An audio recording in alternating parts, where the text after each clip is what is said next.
Siempre River. En blanco y negro o en colores. Sobre todo en rojo y blanco. Pero siempre River. La gloria del equipo que más campeonatos locales ganó se extendió a lo largo de toda una centuria y lo llevó a ser declarado el equipo del siglo. El nuevo milenio está en pañales, pero River sigue haciendo historia. Una historia que debe ser contada, porque el más grande sigue siendo River Plate.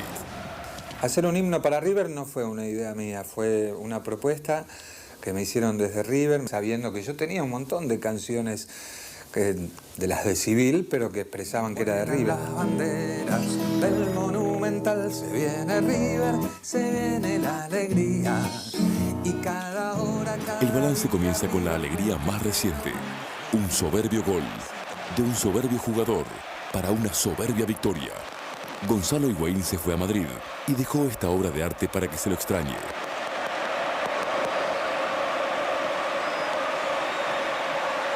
Miren la contra que se arma, libre Belucci, se viene River, a ver en qué termina, sigue Belucci, a ver en qué termina.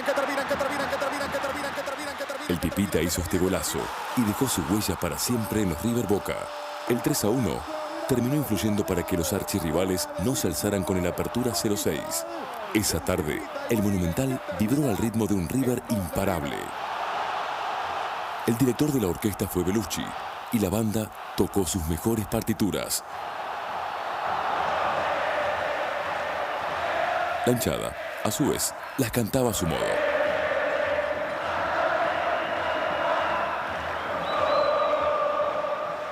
Sin duda alguna, nosotros siempre que le amargamos la vida a Boca, lo tenemos que, obviamente, recordar muy bien. Aquel tricampeonato que Boca no ganó, el título de River, es una de las cosas más festejadas, digamos, de los últimos tiempos, ¿no? Después del 2000 para acá, nosotros muchas cosas para festejar no tenemos, pero ese lo colocamos, digamos, en un recuadro destacado, ¿no? Pero retrocedamos hasta el inicio del siglo XXI. Se venía el duro trance que significó el retiro de Enzo Francescoli y de cumplir un objetivo: evitar que Boca se llevara el tricampeonato. Lo logró con la explosión de Aimar, Saviola y Ángel y se llevó el título. Para nosotros fue espectacular el hecho de poder estar en esa despedida, por el significado que tenía Enzo para todo el plantel y por lo que significaba como persona. Como dijo Leo, fue algo que se vio en todo el mundo. En esa despedida nos hizo salir a todos los ex compañeros que íbamos a hacer, para que recibiéramos la ovación de la gente. Lo cuento ahora y se me pone la piel de gallina porque fue algo tan emotivo para todos. Eso lleva su fantástica figura, recorriendo con honor el mundo entero. Sangre azul tendrá ese noble caballero, pero es blanca y colorada su armadura. Enzo Francescoli para mí fue el último ídolo con el que tuve una mirada de idolatría, porque él me refrescó esa mirada que uno solamente tiene cuando es pibe. La ida de Enzo, bueno, me provocó melancolía, tristeza, pero también inspiración para hacerle una canción de agradecimiento, una canción que no tiene un tono futbolero, y sin embargo los hinchas la quieren mucho, y los hinchas de otros cuadros también me valoran mucho esa canción que se llama Inmenso. Fue además el sexto título para Ramón Díaz como técnico, que alcanzaba en ese rol a Ángel Labruna y José María Minella en cuanto a cantidad de títulos. En ese campeonato debutó otro jugador que se convirtió en ídolo, Eduardo Chacho Coudet. Creo que Chacho fue baluarte en los momentos decisivos de River cuando salió campeón, en las etapas que él le tocó vivir, porque además de ser un gran jugador es un tipo muy importante para el grupo, ¿no? Aparecía en cualquier auto, te podía aparecer un entrenamiento en bicicleta, cualquier cosa, se pintaba el pelo. Yo recuerdo un partido en cancha de Ferro, creo que fue con Argentino Junior, que se caía, se resbalaba, ¿viste? Y lo puteaba la gente de Argentino y la gente de River. Y el Chacho no le importaba nada, vino al entrenamiento, se cagaba de risa. Y bueno, y siguió dándole para adelante, y a partir de ahí creo que fue un jugador muy importante para la estructura de los River campeones. Pero creo que son de esa clase de personas que no deben faltar cuando se arma un proyecto futbolístico, valga la contradicción, serio, para lograr cosas importantes. En Córdoba, River arrancó el año 2000 con todo, 3-0 a Boca, pero cayó en los 2 clásicos siguientes y Ramón Díaz abandonó el club. La sangría siguió con la ida de Astrada y Sorín, ambos a Brasil. Américo Rubén Gallego fue el elegido para suceder a Ramón. Traía el recuerdo de aquella Apertura 94, en el que formó al único equipo de River campeón invicto. Hay una fecha para olvidar, pero que pocos olvidan.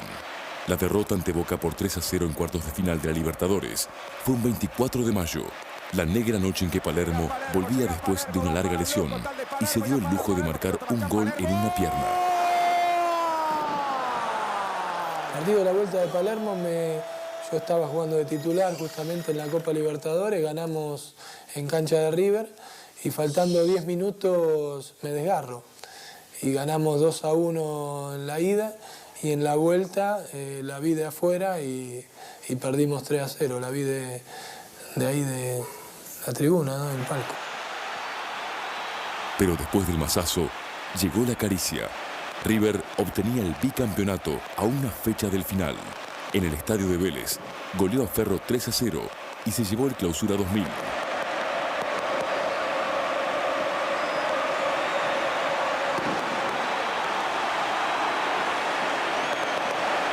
Aymar, Saviola y Ángel volvieron a brillar para toda la alegría de la gente riverplatense.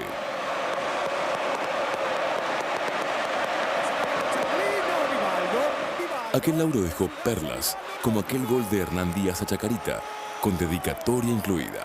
¡Sí, la hormiga! ¡El histórico! A Ramón se lo vas a gritar, Hernán. Gana River 5-0. Cocinero Hernán Díaz. Un festejo desmedido de tu gol.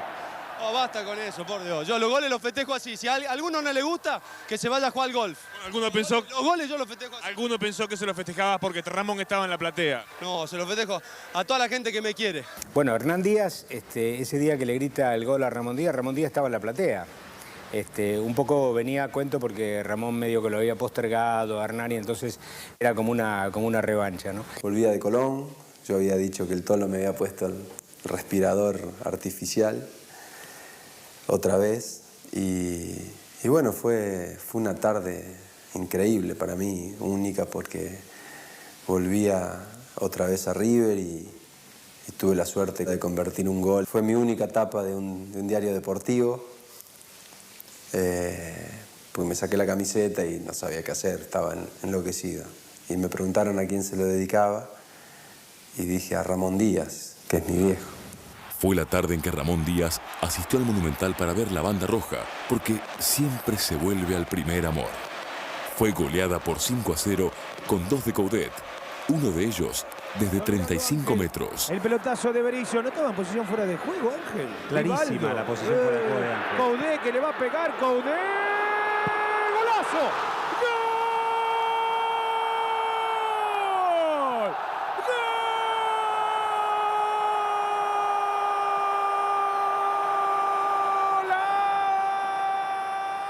Es que fue impresionante, fue un golazo, atajaba Vivaldo, me acuerdo, y bueno, el Chacho la clavó por arriba, fue un golazo impresionante. La vuelta olímpica la consiguió el siguiente equipo base: Bonano, Lombardi, Trota, Yepes, Placente, Coudet, Berizzo, Gancedo, Aymar, Saviola, Ángel. Me acuerdo que estuve en el banco en cancha de Vélez y bueno, el Tolo me hizo entrar y festejaba. Me acuerdo que me arrodillé y me puse a llorar porque para mí fue algo muy fuerte volver y que el Tolo me hiciera volver a River, reencontrarme con todas esas cosas y salir campeón. Creo que, como decíamos antes, no es fácil salir campeón y bueno, haber tenido la suerte otra vez de serlo fue un título que para mí fue muy especial. Me acuerdo solamente que me levantó un hincha y me llevó en andas y tengo esa foto en un lugar muy especial, en mi casa, porque ya te digo, fue Fue un título especial, fue mi último título además en River. Recuerdan a aquel cuarteto que iba a darle al equipo un brillo que podía quedar en la memoria de todos para siempre. La vuelta de Ortega desde Europa hacía ilusionar y se esperaba mucho de su ensamble con Aimar, Saviola y Ángel. El 27 de agosto de 2000 marcó el regreso oficial de Orteguita con un baile ante Rosario Central.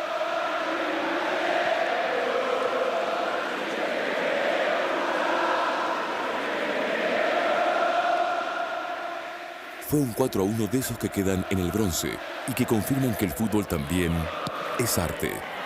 Este es Berizzo, el zurdo con Pablito. La recupera Erros. Es uno de los mediocampistas. Sin embargo, la tiene otra vez River. Mirá lo que hace, mirá lo que hace. Mirá lo que hizo el burrito para Saviola, Saviola, gol. ¡Gol!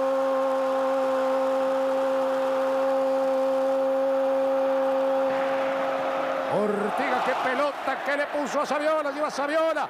Ángel que espera, Aimar que llega por atrás, Placente, pega y es el segundo. A ver, Placente. Arranca Ortega, levanta la cabeza el burrito. Para Saviola, para Aimar, para Ortega. Y allí está el burrito y gol del colombiano. ¡Gol! Inclina la cancha River con el burrito. Saviola, Ángel están en el área. Viene salvando el arquero Ángel. Gol de River. Ariel es sin lugar a dudas uno de los mejores jugadores que yo he visto. Ariel le dio 2 años de ventaja a todo. Volvió y fue el mejor. Yo quería que el burrito volviese al club porque el burrito es uno de los últimos referentes, digamos, ¿no? Ortega es un jugador distinto, de esos jugadores desequilibrantes que te marcan diferencia permanentemente. Tiene un físico superdotado. Fíjate que Ariel estuvo prácticamente casi 1 año y medio, 2 años parado y cuando volvió Newell volvió intacto. Yo creo que cada rival que enfrenta a Ariel por ahí 2 noches anteriores ya no puede dormir. Por la calidad de jugador que, ¿no? Los de River tenemos paladar negro en ese sentido y admiramos, digamos, a los buenos jugadores, no como otros equipos que a lo mejor idolatran a un tipo que a lo mejor tiene en la cancha malas artes o que de pronto no es tan buen jugador de pie tan fino o de pronto se le premia la garra, su corazón y sus huevos. En cambio nosotros los de River amamos a aquel jugador que tiene buen pie, que tiene buena disposición y además que de pronto puede hacer un lujo en una cancha. Y el burrito es uno de esos ejemplares. Para mí Ariel está en esa elite de jugadores como Maradona, como Francescoli, como Ronaldinho, como Messi, sin lugar a duda. En esa apertura hubo goles y lujos por un lado y baches incomprensibles por el otro. El equipo fue presa de su ciclotimia, igual que Ortega, que faltó a varios partidos. Pero así y todo, River podía ser campeón, ya que Boca, el puntero, perdió consecutivamente ante Independiente y Chacarita. Ganando, River se ubicaba líder a una fecha del cierre. Quiero ver dónde se ubica Yepes. Ángel ya lo tengo. Se estaba moviendo Yepes, llegaba Ángel. ¡Yepes!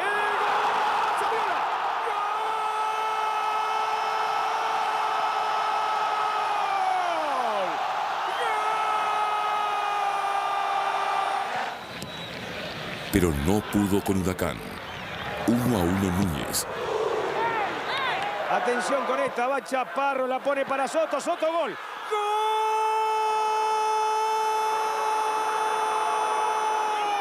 ¡Gol! Era la gran chance de sumar el 4º tricampeonato, pero faltó algo. Dominando el arquero de Huracán, señoras y señores. ¿Pero cuántos minutos más se jugaron? Dijo 4. Claudio Martín anuncia que aquí en el Monumental, River y Huracán igualaron 1-1. Boca es el puntero del campeonato cuando falta una fecha. De los 4 fantásticos se habló mucho y qué sé yo, como se dice, no ganaron nada. A veces los equipos están en racha, no tiene que ver a veces con la calidad de los jugadores, tiene que ver a veces con un montón de cosas que hacen, digamos, a la vida de un equipo. Yo creo que lo institucional pesa mucho en el rendimiento de un equipo. Hay un sinfín de muestras de gente que de pronto, o de equipos que tienen su vida institucional muy bien organizada y que de pronto eso se trasunta, digamos, en resultados deportivos, y a veces los resultados deportivos no acompañan una buena salud institucional de un equipo. Pero son etapas. Estamos hablando de grandes jugadores, del caso de Saviola, de Aimar, fíjate vos que gente que ha triunfado y que triunfa por hoy en el exterior. Y bueno, a veces no se da y hay que bancársela. Es difícil pensar por qué River no ganó nada con esos 4 jugadores. Pero en la historia de River se ha repetido. En estos años que yo te hablo de sequía, teníamos una delantera que era Hermindoné, Artime y más, que eran tremendos, ¿viste? Jugadores, una delantera que hoy cualquier equipo le encantaría tener a cualquiera de esos jugadores. Me acuerdo Cubillas también, jugadores impresionantes y a veces los resultados no se dan. Con cada uno de ellos, con Ortega, con Saviola, con Aimar, con Ángel, hemos ganado campeonato. Quizás los 4 juntos no lo pudieron lograr. Bueno, a veces juntar a los 4 que saben no es una fórmula para salir campeón. Otra decepción en la Copa Mercosur, donde cayó ante Vasco da Gama, marcó el fin de un ciclo que prometía mucho y no dejó ningún título. Los 4 fantásticos se esfumaron sin vueltas olímpicas. Fue un gol desde muy lejos, atajaba a Burgos, y me acuerdo en ese momento desgraciado, porque River tenía equipo, venía con toda la impronta de lo que había sido ya el tricampeonato. La idea era limpiar las penas en 2001, el año del centenario riverplatense. El 25 de mayo, el obelisco se vistió de rojo y blanco y fue testigo de una verdadera invasión de hinchas millonarios. Se habla de 50.000 personas que luego marcharon hasta el Estadio Monumental y trasladaron una larguísima bandera con los colores del club.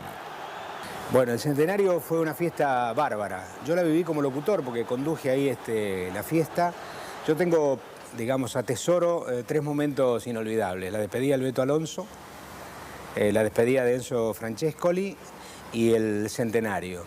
La profesión me regaló muchas cosas a mí y entre las cosas que me regaló estas tres posibilidades.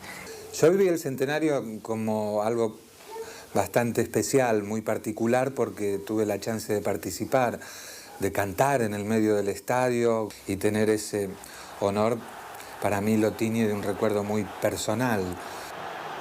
Volviendo a la temporada 2001, River se despidió de la Libertadores en cuartos. Saca el servicio, cabezazo. En los superclásicos hubo un 0-3 en el Clausura y un magro empate en 1 sobre el final de la Apertura que terminó llevándose Racing al romper una racha de más de 3 décadas.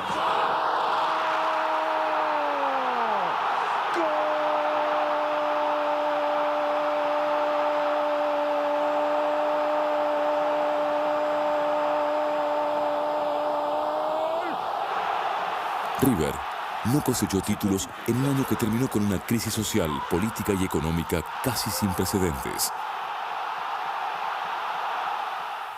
En el Clausura, Huracán volvió a ser la sombra negra.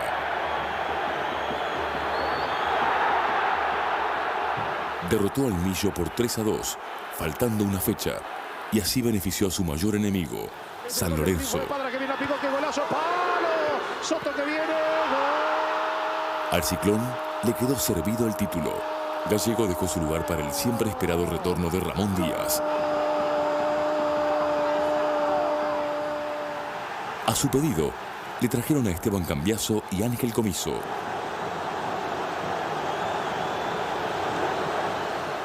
Por su parte, Andrés D'Alessandro se impuso con su fútbol y patentó su jugada de cabecera, bautizada La Boba, por el siempre ocurrente Chacho Coudet. No, Andrés hacía cada cosa con la pelota. Era un atrevido, Él hacía cosas que le nacían, que le salía porque era su instinto, porque era el potrero que él traía encima. Lujos como este adornaron un histórico 5-0 sobre Independiente en Avellaneda.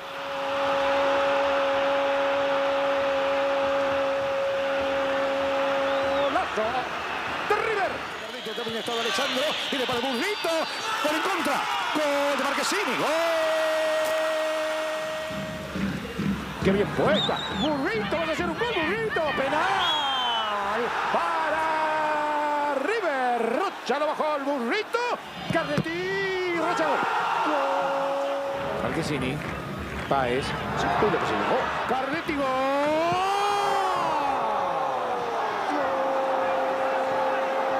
Por allí está el burrito va a ser un gol el burrito, hay que jugar al burrito. Allí en el remate, el palo, el Cucho, gol del Cucho. Y no lo grita como lo había prometido. Comenzó a pedir pistas Fernando Cabenagui, que de a poco se erigiría en un implacable goleador. El 2002 era un buen momento para volver a sonreír. Fonseca, que dejó su marca en el verano con aquel agónico tiro libre ante Boca, y Snyder pasaron sin pena ni gloria, y Cabenagui brilló con luz propia. Fernando es un goleador en el cual vos lo ves dentro del campo y físicamente parece que es un jugador de que no te va a marcar diferencia, pero son esos jugadores de área como lo fue Crespo, ¿sí? Que está en un lugar justo para definir la jugada. Y bueno, Fernando terminó siendo goleador, un goleador intuitivo, un goleador de una habilidad rara, porque Fernando te podía hacer el gol más increíble y te podía agarrar el gol más insólito. En poco tiempo, viniendo de las inferiores, se convirtió en un referente de la institución y bueno, hizo cualquier cantidad de goles. En la primera mitad del torneo se produjeron triunfos sobresalientes, como el 6-0 contra Unión, con 4 gritos de Ortega. ¡Gol del burrito!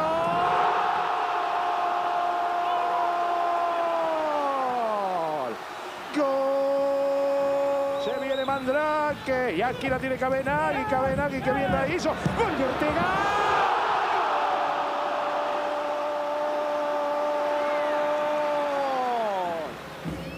Allí va el burrito.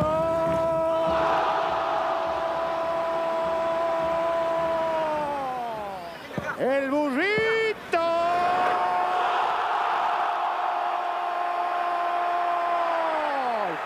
¡Gol!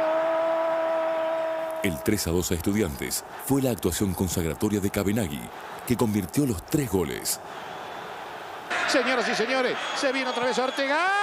El arquero Cabenagui, gol. ¡Gol! Con Coudet otra vez el Mandrake. Llega Cabenagui, gol. Cabenagui. Al burrito no, Cabenagui se la juega. Cabenagui va. Cabenagui quiere. Cabenagui. Gol. Gol. Pero el mojón destacable de ese tramo del certamen fue otro. La gloriosa tarde del 3-0 sobre Boca, en la mismísima Bombonera, ya es una página destacada en la historia de River. ¿Cómo olvidar aquel maravilloso e impensado gol de Ricardo Rojas, un defensor rústico que se puso el disfraz de virtuoso para estampar esa obra de arte que el pueblo millonario recuerda como la vaselina?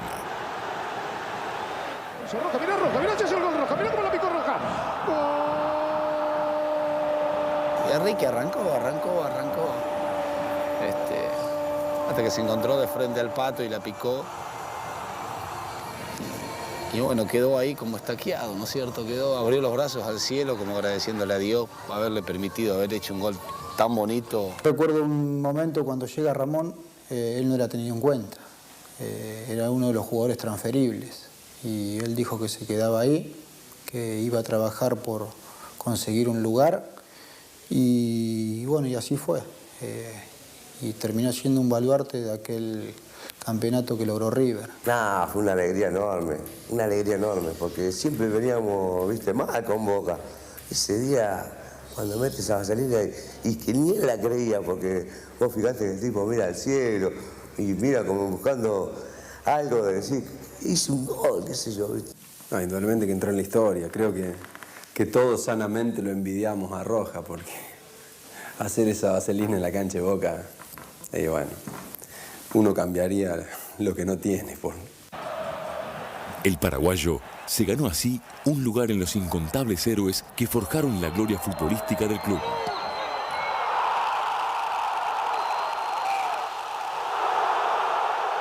Pero para ganar el Clausura había que seguir remando. Gol agónico de Cabenagui en La Plata para vencer a Gimnasia y gol impensado de Cuevas en el 1-0 a Racing, el día que De Michelis fue arquero por la expulsión de Comiso. Resulta que se produce un tiro libre.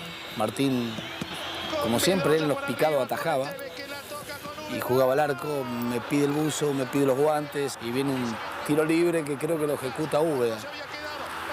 Rebota en la barrera y se la dan a Pipino. Pipino lo elude, convierte el gol y fue una locura, ¿no?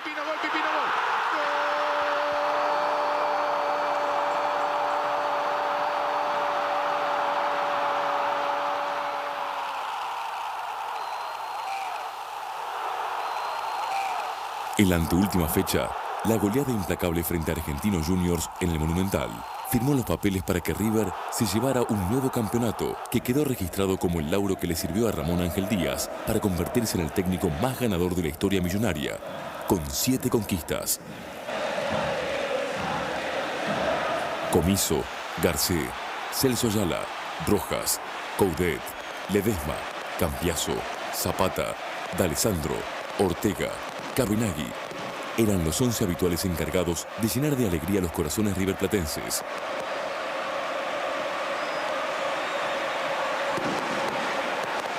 Ramón se fue otra vez. Sí, pero lo hizo por la puerta grande y demostrando su amor incondicional por la camiseta que lo vio nacer al fútbol grande y llenarse de gloria como jugador y como técnico.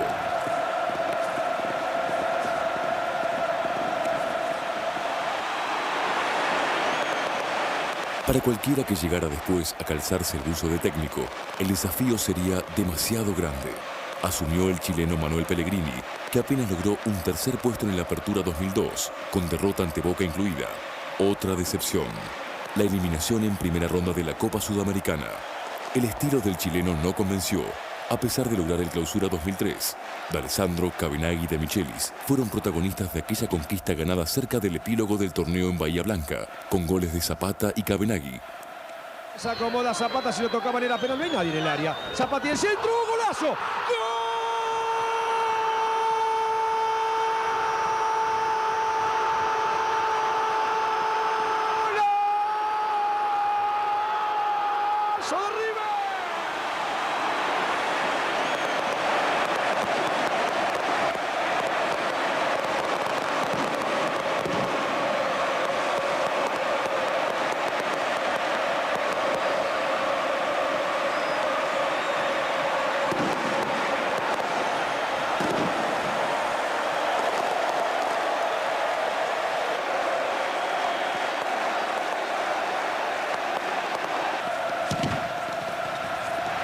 Para derrotar a Olimpo, el equipo base era Buljubasic, a veces Constanzo, Garcé, Ameli, De Michelis, Lecky, Lucho González, Coudet, Guillermo Pereira, Zapata Oludueña, D'Alessandro, Fuertes, Cabenagui. El condimento fue la dedicatoria a Leonardo Astrada, quien atravesaba un amargo trago por aquellos días, el secuestro de su padre. Fue el certamen que marcó el retiro del negro, quien es hoy el futbolista más ganador de la historia con 12 títulos.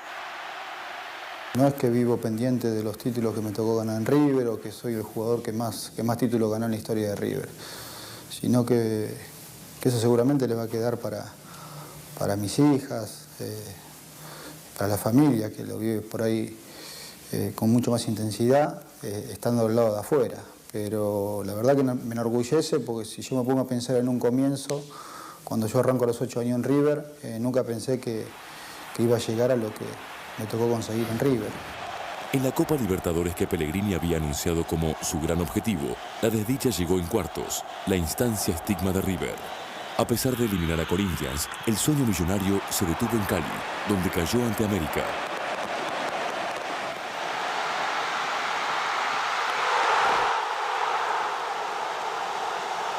Pellegrini se preparó para ganar el Apertura 2003.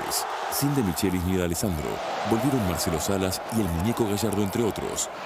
River no funcionó y el campeón fue Boca.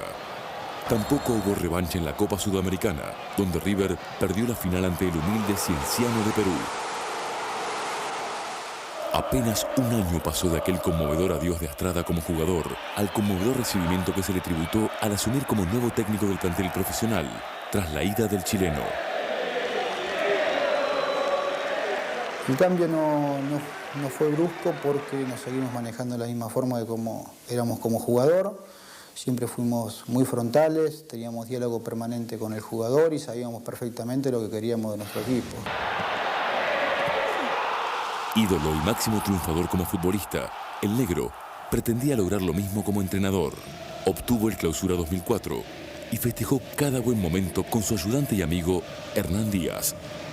Un mes antes a terminar mi carrera tengo el inconveniente del secuestro de mi viejo, en el cual está viviendo una situación muy difícil en lo personal.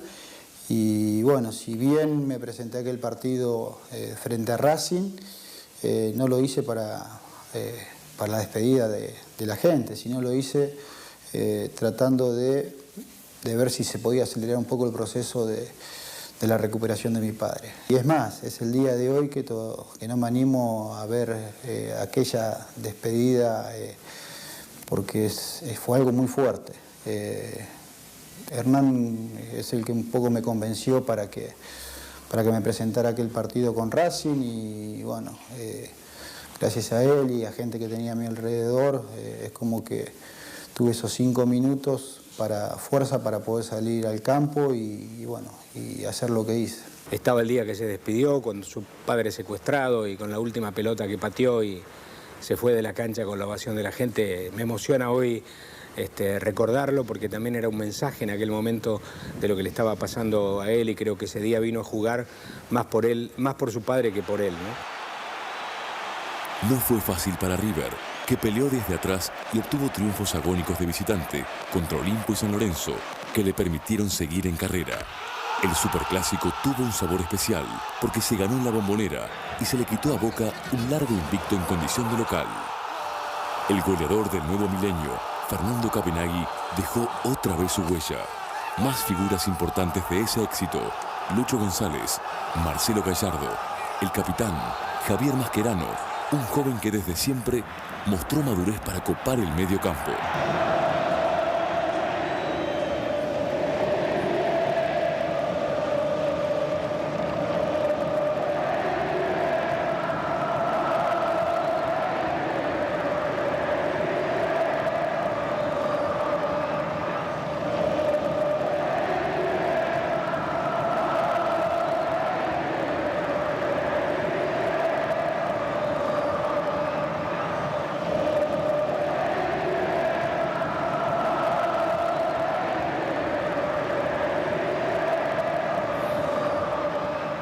En cuanto a la Copa Libertadores, Boca fue el verdugo de la semifinal, pero la caída por penales puede atribuirse a la mala suerte. La orden del juez, va López, atajó a Montansieri. Y nos pasó a todos los hinchas, ¿no?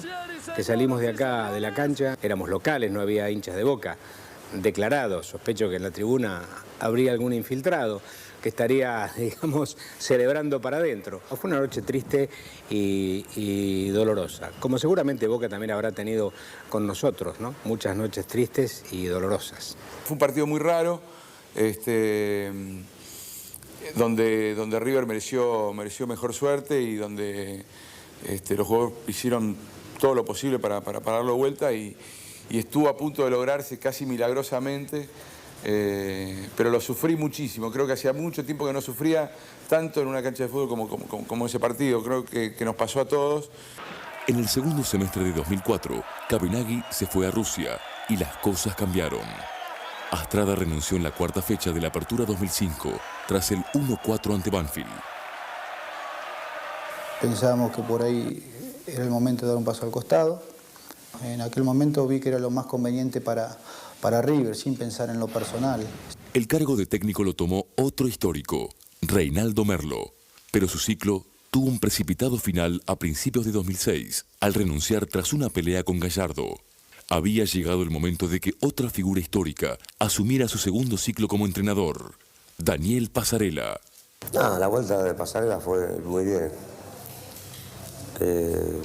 Siempre cuando se van quieren volver, así que lo noto siempre en los jugadores, cuando llaman, te preguntan cómo está la cosa, y a veces vuelven de vuelta, así que o vuelven como técnico o vuelven como jugador. Fueron tiempos del Pipita Higuaín y la mejor versión de Montenegro, pero algunos factores conspiraron para quedarse con las manos vacías. El propio Montenegro se fue del club en plena pretemporada y también emigró Santana.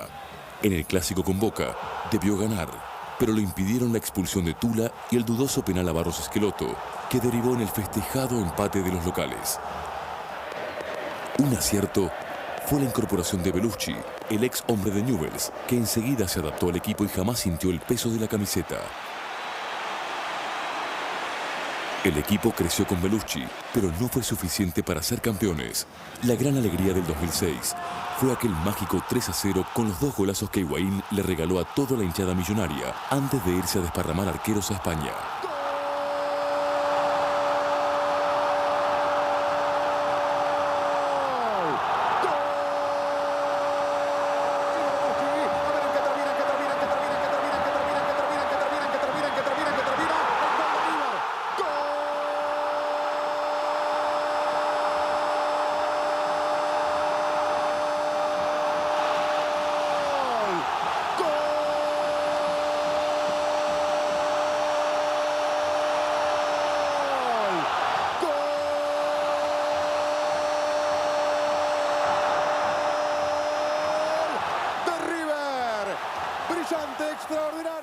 El orgullo riverplatense no pasa solo por los títulos. Narigón, hincha de River, cantante de cuarta, puede verme jugando a las cartas. Así que lo tenía ya, ese sello. Todo el mundo sabía que era de River. También enorgullece a los hinchas la categoría de las figuras que primero brillan en el Monumental y después llenan de fútbol las canchas del mundo. El Mundial del 78, mirá, lo vi de allá, de aquella tribuna baja donde están esas máquinas ahora, un poquitito más arriba, con mi viejo. Y la última vez que mi viejo vino a una cancha de fútbol. Talentos que nacen y se desarrollan en la fábrica de cracks. La verdad que me enorgullece porque si yo me pongo a pensar en un comienzo, cuando yo arranco a los 8 años en River, nunca pensé que iba a llegar a lo que me tocó conseguir en River. De esa cantera seguirán saliendo los encargados de llenar de gritos de gol las gargantas de más de medio país. Bueno, Saviola no tuve la posibilidad de disfrutarlo porque el día que yo llego a River, él estaba en el vestuario con Ramón despidiéndose y le digo, nene, justo ahora que me tenés que hacer ganar plata, ¿te vas? La de River es una historia que promete muchas más alegrías. Y nunca lo pudo alcanzar Estrada en campeonato. Hijo de puta. Porque la gloria riverplatense continuará. El más grande sigue siendo River Plate, el campeón más poderoso de la historia, el más grande por la gloria.